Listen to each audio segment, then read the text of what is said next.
The Passion of Saint Perpetua, Saint Felicitas, and their companions is one of the oldest and most notable early Christian texts. It survives in both Latin and Greek forms, and purports to contain the actual prison diary of the young mother and martyr Perpetua.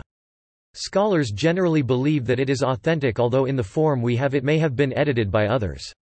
The text also purports to contain, in his own words, the accounts of the visions of Satyrus, another Christian martyred with Perpetua.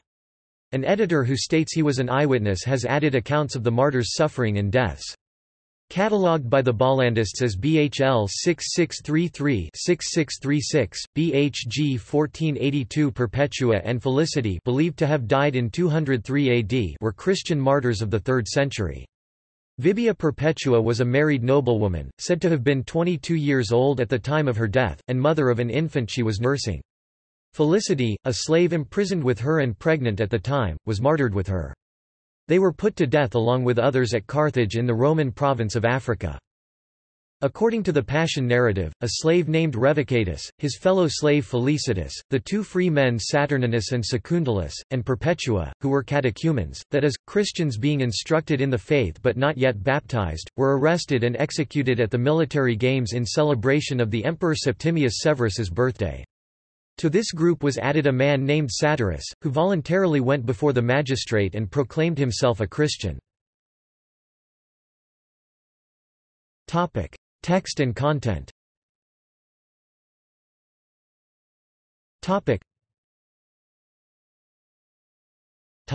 Summary of the Passion text.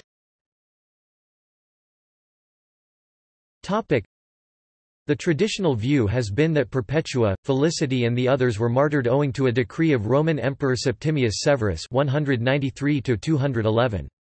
This is based on a reference to a decree he is said to have issued forbidding conversions to Judaism and Christianity, but this decree is known only from one source, the Augustan history, an unreliable mix of fact and fiction. Early church historian Eusebius describes Severus as a persecutor, but the Christian apologist Tertullian states that Severus was well disposed towards Christians, employed a Christian as his personal physician and had personally intervened to save several high-born Christians known to him from the mob. Eusebius' description of Severus as a persecutor likely derives merely from the fact that numerous persecutions occurred during his reign, including those known in the Roman martyrology as the Martyrs of Madora as well as Perpetua and Felicity in the Roman province of Africa, but these were probably as the result of local persecutions rather than empire-wide actions or decrees by Severus. The details of the martyrdoms survive in both Latin and Greek texts, see below. Perpetua's account of events leading to their deaths, apparently historical, is written in the first person. A brief introduction by the editor, chapters i.e., is followed by the narrative and visions of Perpetua and the vision of Satyrus. The account of their deaths, written by the editor who claims to be an eyewitness, is included at the end. Perpetua's account opens with conflict between her and her father, who wishes her to recant her belief. Perpetua refuses, and is soon baptized before being moved to prison. After the guards are bribed, she is allowed to move to a better portion of the prison, where she nurses her child and gives its charge to her mother and brother, and the child is able to stay in prison with her for the time being.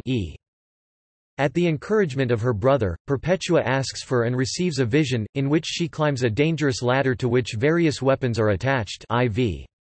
At the foot of a ladder is a serpent, which is faced first by Satyrus and later by Perpetua. The serpent does not harm her, and she ascends to a garden. At the conclusion of her dream, Perpetua realizes that the martyrs will suffer. Perpetua's father visits her in prison and pleads with her, but Perpetua remains steadfast in her faith. She is brought to a hearing before the governor Hilarianus and the martyrs confess their Christian faith. In a second vision, Perpetua sees her brother Dinocrates, who had died unbaptized from cancer at the early age of 7. She prayed for him and later had a vision of him happy and healthy, his facial disfigurement reduced to a scar. Perpetua's father again visits the prison, and Pudens, the warden, shows the martyrs honor. The day before her martyrdom, Perpetua envisions herself defeating a savage Egyptian and interprets this to mean that she would have to do battle not merely with wild beasts but with the devil himself.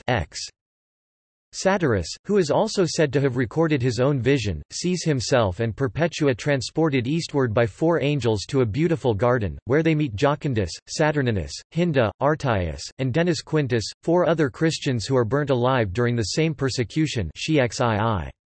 He also sees Bishop Optatus of Carthage and the priest Aspasius, who beseech the martyrs to reconcile the conflicts between them. As the editor resumes the story, Secundulus is said to have died in prison. The slave Felicitas gives birth to a daughter despite her initial concern that she would not be permitted to suffer martyrdom with the others, since the law forbade the execution of pregnant women. On the day of the games, the martyrs are led into the amphitheatre. At the demand of the crowd they were first scourged before a line of gladiators, then a boar, a bear, and a leopard were set on the men, and a wild cow on the women. Wounded by the wild animals, they gave each other the kiss of peace and were then put to the sword. The text describes Perpetua's death as follows: but Perpetua, that she might have some taste of pain, was pierced between the bones and shrieked out, and when the swordsman hand wandered still, for he was a novice, herself set it upon her own neck.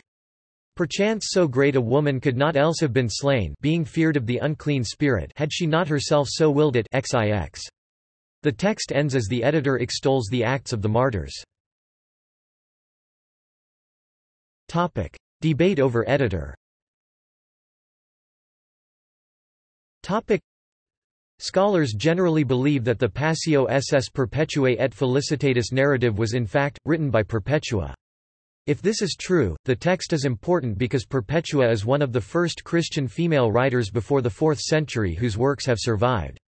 The personal account of a female martyr is also rare, as the stories of other female martyrs were recorded collectively.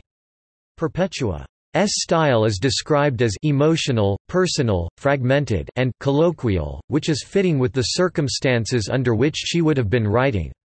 It should still be acknowledged that the style could have been crafted to give the impression of a female martyr's diary. Although some have suggested that the editor of the text is Tertullian, the editor's identity remains uncertain. The writing style and content of the edited material do seem to suggest that the editor is male. Many scholars have examined the male modification and transmission of a female martyrdom story that challenged power dynamics and gender hierarchies within the organized church. This issue of gender may have influenced the redaction tendencies of the editor. Brent Shaw argues that the editor of the story rewrites Perpetua's experience in such a way that affirms the technical value of her martyrdom while simultaneously presenting her actions as unnatural. Furthermore, the dream vision of Satyrus is considered to be the result of editorial activity, unlikely to have been written by Satyrus himself because of its distinctive construction and impersonal bent. If the editor is male, he may have been seeking to show that men and women, rather than women alone, are responsible for the dreams and visions received in the narrative. Others argue that Felicity may have been the initial source for the dream, an attribution changed by the editor in order to circumvent the problematic implications of a female slave who can receive visions. Dating issues. The date of their martyrdom is traditionally given as 203 AD. The association of the martyrdom with a birthday festival of the Emperor Geta, however, might seem to place it after 209, when Geta was made Augustus, having held the junior title Caesar since 198 when his elder brother had been made Augustus, though before 211, when he was assassinated. The Acta notes that the martyrdom occurred in the year when Minucius Timonianus was proconsul in the Roman province of Africa, but Timonianus is not otherwise attested in history. Werner Eck notes that the Greek version of the Acta calls the proconsul Minokios Opianos, or Minucius Opimianus, who is recorded as proconsul for 202–203. The Golden Legend, however, places the martyrdom in 256, under the emperors Valerian and Gallienus. Christians challenging the traditions of the family within the text.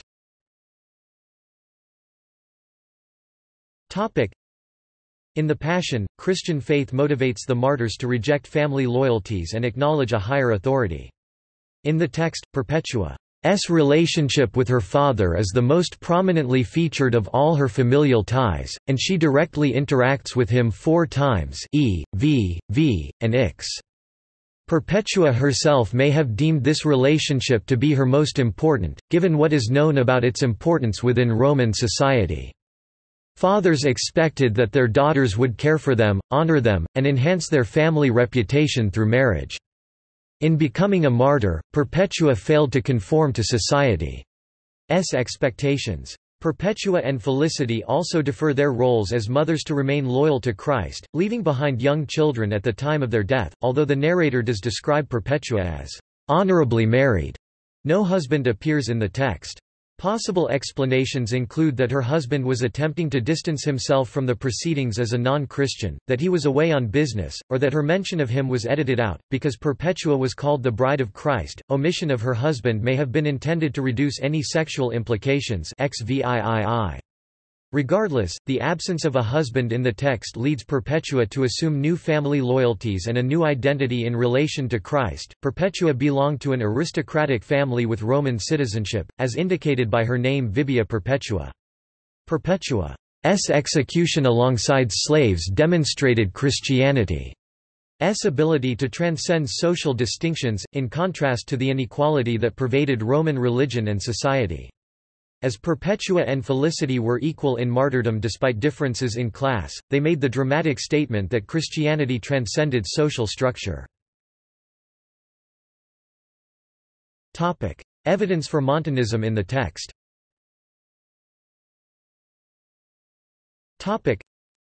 Some scholars believe that the Passion of Saints Perpetua and Felicity present a Montanist theology. Montanism was a doctrine of early Christianity that arose in Phrygia, modern Turkey.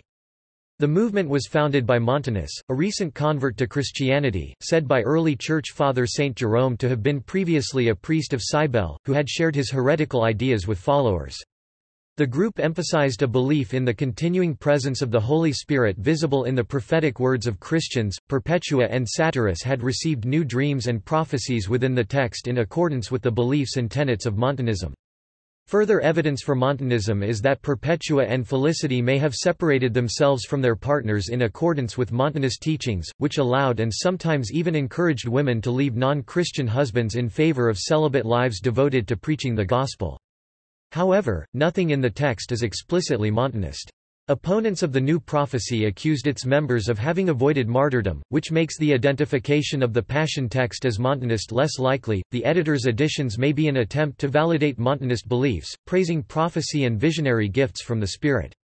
In the introduction, for example, the editor includes a biblical reference to the sons and daughters who shall prophesy in the last days. The editor also asserts the importance of acknowledging and honoring both new prophecies and new visions. Timothy David Barnes, in his magisterial Tertullian, an Historical and Literal Study, 1973, Oxford University Press, initially defended the Montanist tone of the Passion, as well as of the martyrs themselves. In his second edition 1982, he retracted this opinion, concluding that he attempt to show that the martyrs, as well as the Passion, are Montanist must be pronounced unconvincing. Every single one of the purported Montanist features of the Passion were and remain today utterly compatible with Orthodox Catholicism. Veneration.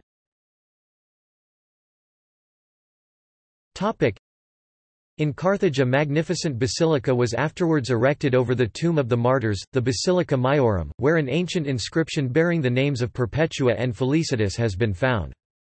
Saints Felicitas and Perpetua in that order are among the 7 women and 8 men commemorated by name in the list of ancient martyrs from the second part of the canon of the Mass.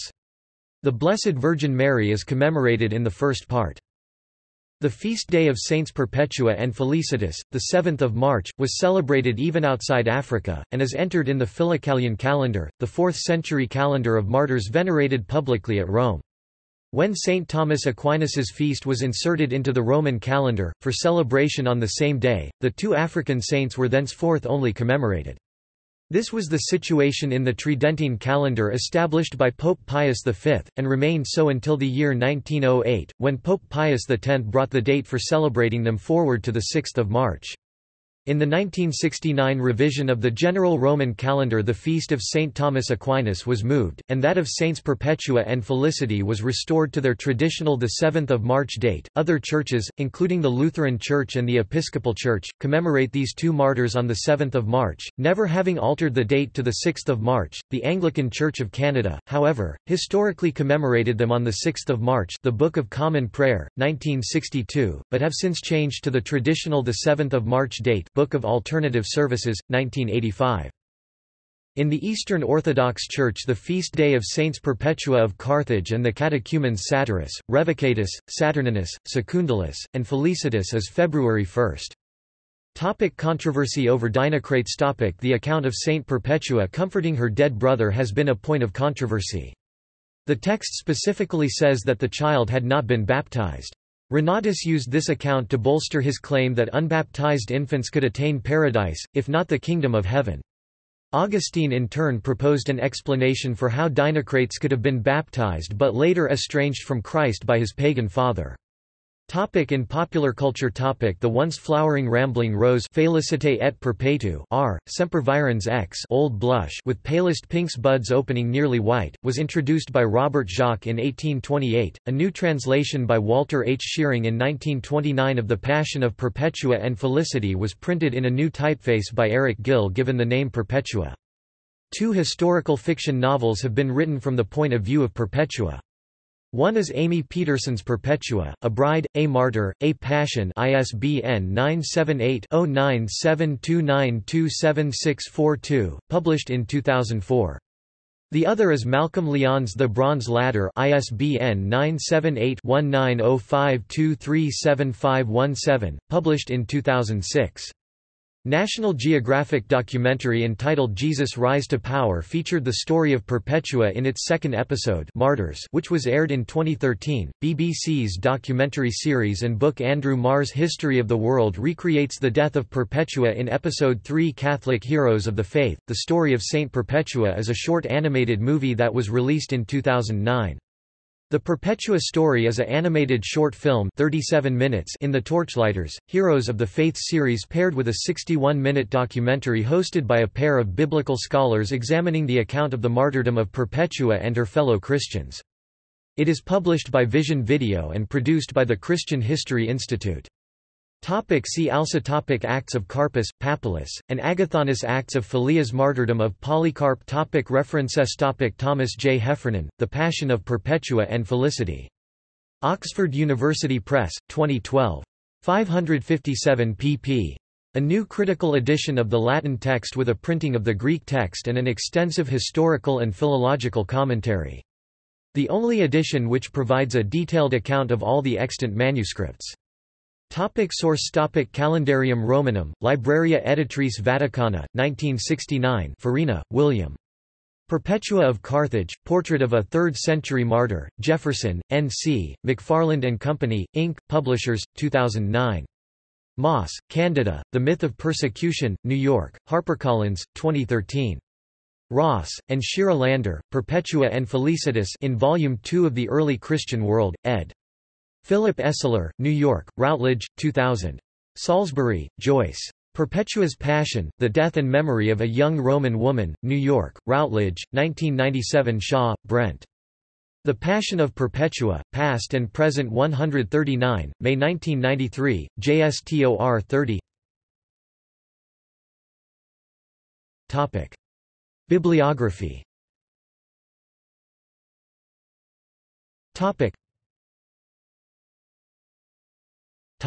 Books and articles. Butler, Rex, The New Prophecy and New Visions. Evidence of Montanism in the Passion of Saints Perpetua and Felicitas, Washington, D.C., Catholic University of America Press, 2006, ISBN 0-8132-1455-6. Dronk, Peter. Women Writers of the Middle Ages. Cambridge, 1984, Thomas J. Heffernan, The Passion of Perpetua and Felicity. Oxford University Press, 2012. 557 pp. A new critical edition of the Latin text with a printing of the Greek text and an extensive historical and philological commentary. The only edition which provides a detailed account of all the extant manuscripts. Logan, Barbara Ellen 2002. The Ascesis of Abjection, The Ethics of Everyday Suffering in Early Christian Martyrdoms doctoral dissertation, University of California, Santa Cruz.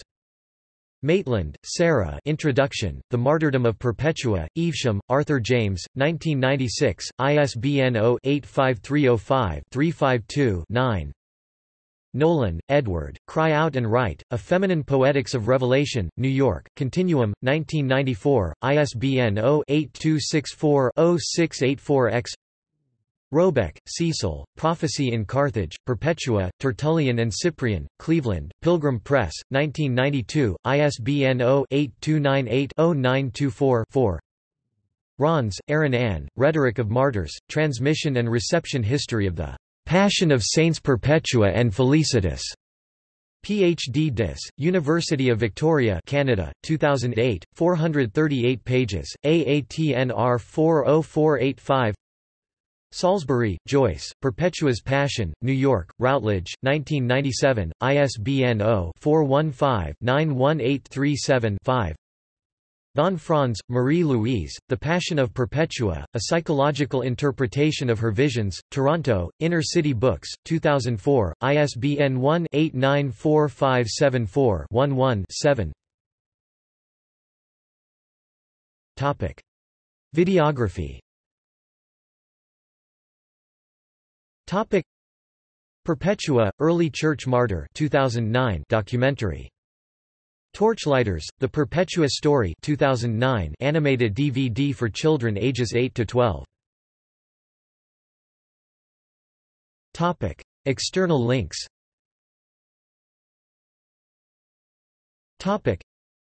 The Passion of Saint Perpetua in the original Latin and Greek text with dictionary lookup links.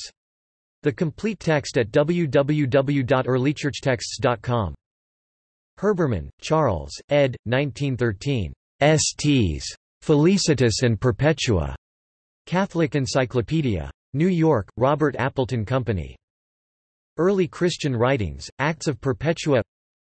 Medieval Sourcebook, The Passion of Saints Perpetua and Felicity, from W. H.